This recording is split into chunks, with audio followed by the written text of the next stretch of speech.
Hi friends welcome to अन्ना समीर समेल पातीங்கன்னா நல்ல மணமாவும் ருசியாகவும் ஒரே மாதிரி இல்லாமல் புது வகை சுவையில் சிக்கன் கிரேவி ரெசிபி தான் ஃப்ரெண்ட்ஸ் இன்றைக்கி நம்ம பண்ண போகிறோம். இந்த சிக்கன் கிரேவி பார்த்திங்கன்னா சாதம், சப்பாத்தி, பூரி இதுக்கெல்லாமே சைட் டிஷ்ஷஸ் அப்போ ரொம்ப சூப்பராக இருக்கும். இந்த ரெசிபி எப்படி செய்யலாம்னு வாங்க ஃப்ரெண்ட்ஸ் வீடியோவில் போய் பார்க்கலாம். வீடியோக்குள்ளே போக முன்னாடி இதுக்கு நீங்கள் அமினா சேனலை சப்ஸ்கிரைப் பண்ணிக்கணும்னா சப்ஸ்கிரைப் பண்ணிக்கோங்க. வீடியோவை ஸ்கிப் பண்ணாமல் பாருங்கள். சிக்கன் கிரேவி பண்ணுறதுக்காக 1 கிலோ அளவுக்கு சிக்கன் கிரேவி பார்த்திங்கன்னா கட் பண்ணி நல்லா வாஷ் பண்ணி எடுத்து வச்சுருக்கேன் பாருங்கள். இப்போ இது கூட பார்த்திங்கன்னா 1/2 டீஸ்பூன் அளவுக்கு மஞ்சள்தூள் சேர்த்திக்கலாம். காரத்துக்கு ஏற்றபடி மிளகாத்தூள் சேர்த்திக்கலாம். நான் எனக்கு ஒரு 1.5 டீஸ்பூன் அளவுக்கு சேர்த்திக்கிறேன். கூடவே 1 கப் அளவுக்கு நல்லா ஃப்ரெஷ்ஷான தயிர், 1/2 டீஸ்பூன் அளவுக்கு உப்பு ஆட் பண்ணிக்கலாம். இதெல்லாம் கலந்து விட்டுருங்க. மசாலா தயிரெல்லாம் நல்லா கறியில் பிடிக்கிற மாதிரி நல்லா மிக்ஸ் பண்ணி விட்டுக்குவோம். நல்லா மிக்ஸ் பண்ணதுக்கப்புறம் ஒரு 10 நிமிஷம் இதை நம்ம நல்லா ஊற வச்சிடலாம். கடாய் சூடாலுமே இதில் தேவையான அளவுக்கு எண்ணெய் சேர்த்திக்கலாம். எண்ணெய் சூடாலுமே இதில் பார்த்திங்கன்னா தாளிக்கிறதுக்கு பட்டை, கிராம்பு, ஏலக்காய், அன்னாச்சிப்பூ, அதுக்கப்புறம் பார்த்திங்கன்னா கடல்பாசி, சோம்பு இதெல்லாம் எடுத்துருக்கேன். இது எல்லாமே எண்ணெயில் நல்லா பொரிஞ்சதுமே 4 பெரிய வெங்காயம் இதை பார்த்திங்கன்னா நல்லா வதக்கி விட்டுருங்க. நல்லா கோல்டன் ப்ரௌன் கலர் வர அளவுக்கு நல்லா வதக்கி விட்டுருங்க. 3 நிமிஷம் பார்த்திங்கன்னா மீடியம் ஃப்ளேம்லேயே மூடி வச்சுருந்தேன். வெங்காயம் நல்லா வதக்கிட்டோன்னே வெங்காயம் பார்த்திங்கன்னா நல்லாவே வதங்கியிருக்கு பாருங்கள். இப்போ இது கூட பார்த்திங்கன்னா நம்ம இஞ்சி பூண்டு பேஸ்ட் சேர்த்துக்கலாம். 4 டீஸ்பூன் அளவுக்கு இஞ்சி பூண்டு பேஸ்ட் சேர்த்துக்கலாம். 1 கிலோ கறிக்கு பார்த்திங்கன்னா 4 டீஸ்பூன் சேர்த்துக்கோங்க. பச்சை வாசம் போகிற அளவுக்கு நல்லா வதக்கிடுவோம்.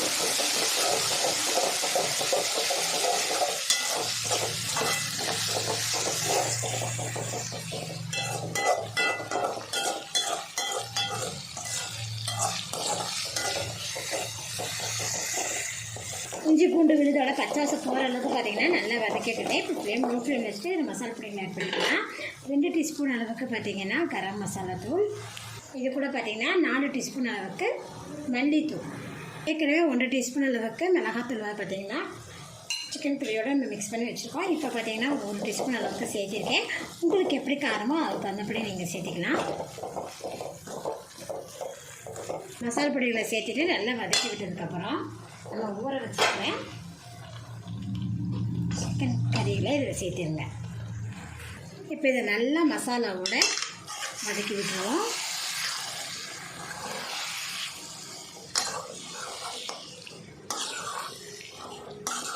தயிர் சேர்த்துருக்காங்கட்டே கறி பார்த்திங்கன்னா நல்லா சாஃப்ட்னஸ் கிடைக்கும்.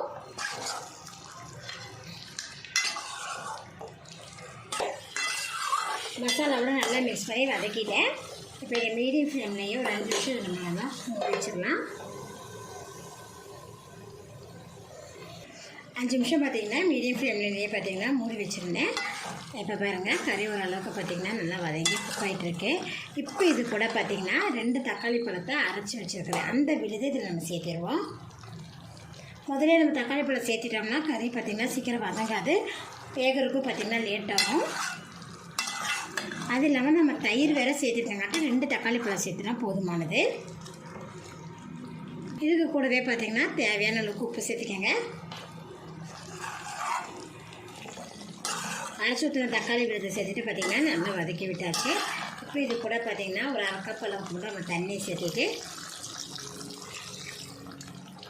மீடியம் ஃப்ளேமில் 10 நிமிஷம் நம்ம பாயில் பண்ணிக்கலாம். இப்போ மூடி ஓப்பன் பண்ணி பார்க்கலாம். காய்ச்சலாம் கறி பாருங்கள் நல்லா மசாலாலாம் பிடிச்சி நல்லாவே குக் ஆகிருக்கு.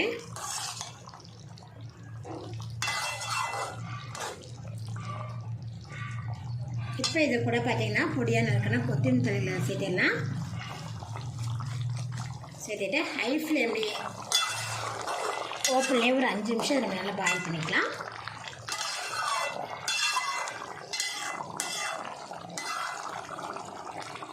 இப்போ இது கூட பார்த்திங்கன்னா 1 டீஸ்பூன் அளவுக்கு பெப்பர் தூள், 1/2 டீஸ்பூன் அளவுக்கு ஜீரகத்தூள் சேர்த்துட்டு இது நல்லா கலந்து விட்டுருங்க. அவ்வளோதான் ஃப்ரெண்ட்ஸ், நம்மளோட சிக்கன் கிரேவி பார்த்திங்கன்னா நல்லா சூப்பராக மணமாக ரெடி ஆயிடுச்சு. இப்போ நான் ஸ்டவ் ஆஃப் பண்ணிடுறேன். இது பார்த்திங்கன்னா ரைஸு, சப்பாத்தி, பூரி, நெய்சோறு, குஸ்கா இதுக்கெல்லாமே சைட் ரைஸ் சாப்பிட்றதுக்கு ரொம்ப அருமையாக இருக்கும். நீங்களும் இது போல் ட்ரை பண்ணி பாருங்கள். இந்த வீடியோ உங்களுக்கு பிடிச்சினா லைக் பண்ணுங்கள். மறக்காமல் ஆமினா சமைச்சதை சப்ஸ்கிரைப் பண்ணிக்கோங்க. நன்றி.